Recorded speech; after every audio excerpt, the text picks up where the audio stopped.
తెలంగాణ కోసం నిండు జీవితం త్యాగం చేసిన మహానుభావుడు ప్రొఫెసర్ జయశంకర్ అని శాసనమండలిలో ప్రతిపక్ష నేత మధుసూదనాచారి అన్నారు. వారిని దైవకార్యంగా భావించేవారని గుర్తు చేశారు.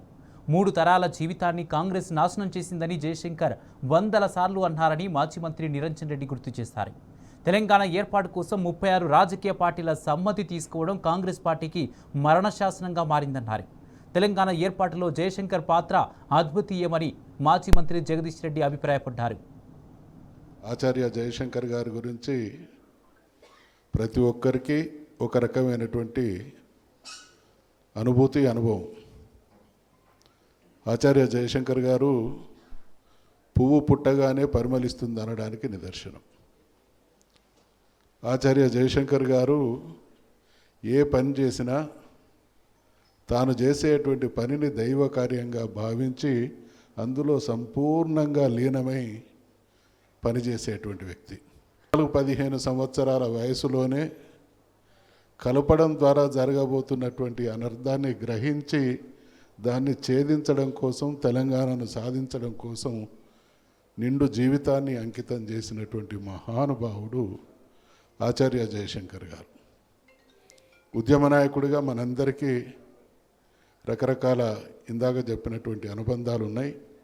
నేను విద్యార్థిగా అంటే ఆయనలో ఉన్నటువంటి ఆ తపన, ఆయన పని విధానంలో ఉన్నటువంటి వైవిధ్యం బహుశా అన్యులెవరికి కూడా సాధ్యం కాదు. అది తెలంగాణ ఉద్యమమైనా, ఒక విద్యాలయాన్ని తీర్చిదిద్దడమైనా, దేనిలోనైనా తనదైనటువంటి ముద్ర వేసినటువంటి వ్యక్తి ఆచార్య జయశంకర్ గారు. సిహెచ్ హనుమంతరావు గారితో స్నేహం ఉంది. డాక్టర్ మన్మోహన్ సింగ్ గారితో ప్రత్యక్షంగా చాలా చనువైనటువంటి పరిచయం జయశంకర్ గారిది. ఇది చాలామందికి తెలియదు, చాలా దగ్గరి పరిచయం. వాట్ మిస్టర్ జయశంకర్ అని చెప్పి చాలా ఆత్మీయంగా మాట్లాడుకునేంత సన్నిహితత్వం ఉండేది ఆయనకు. ఇటా ప్రతి పరిచయాన్ని కూడా తెలంగాణ అల్టిమేట్గా ఒక రాష్ట్రంగా ఏర్పడడానికి ఈ పరిచయాలన్నీ ఎట్లా దోహదపడతాయని చెప్పి ఛానలైజ్ చేసి దారి చూపించేది ఎప్పటికప్పుడు. అందులో భాగమే 36 రాజకీయ పార్టీల యొక్క సమ్మతిని కూడగట్టి ఆంగ్లంలో ఒక డాక్యుమెంట్ తయారు చేసి వాళ్ళ లేఖలన్నింటినీ కలిపి what else is the consensus అని చెప్పి, ఇంకా సమ్మతి అంటే ఇంకేం సమ్మతి కావాలి, దేశంలో ఉండే పార్లమెంట్లో ఉండేటువంటి అన్ని పార్టీలు సమ్మతించినాక కూడా ఇంకా మీకు ఏం సమ్మతి కావాలని చెప్పి ఆయన తయారు చేసినటువంటి ఆ డాక్యుమెంటు కాంగ్రెస్కు మరణ శాసనమైంది. That is Jayashankar.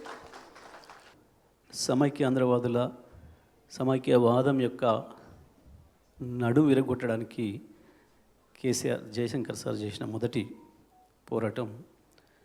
తెలంగాణ అనేది ఒక సెంటిమెంట్ కాదు, తెలంగాణను కేవలం సెంటిమెంట్గా చూపించి దాన్ని ఢిల్లీలో మలినం చేసి సెంటిమెంట్లు ఏదో ఒక ఇట్లా వస్తాయి, పొంగుతాయి, 2 రోజులు మళ్ళీ పోతుంది, మనం ఇవ్వకున్నా ఏం కాదు అని చెప్పి చేసిన దుర్మార్గమైన ప్రయత్నం ఏదైతే ఉండేనో, ముందుగా మనం దాన్ని దెబ్బకొట్టాలి సార్ అని చెప్పి కేసీఆర్ గారు సార్తో మాట్లాడి, తెలంగాణ వాస్తవం, తెలంగాణ ఈజ్ రియాలిటీ, ఇది కేవలం సెంటిమెంట్ కాదు, తెలంగాణ దోపిడికి గురవుతున్నది నిజం, తెలంగాణ తనను తాను కోల్పోతున్నది నిజం, తెలంగాణ అస్తిత్వం కొరకు కొట్లాడుకోవాల్సిన పరిస్థితుల్లో ఉన్నది నిజం, ఇవాళ ప్రాణవాయువు కొరకు చూస్తున్నది నిజం అని చెప్పి, తెలంగాణ భౌతికమైంది, కేవలం భావం మాత్రమే కాదు అని చెప్పి ఆ రకంగా దాన్ని ఎదురుదెబ్బ తీయడంలో తెలంగాణ నిజం అని చెప్పి తెలంగాణ బాధల్ని ప్రజలకి, ప్రపంచానికి,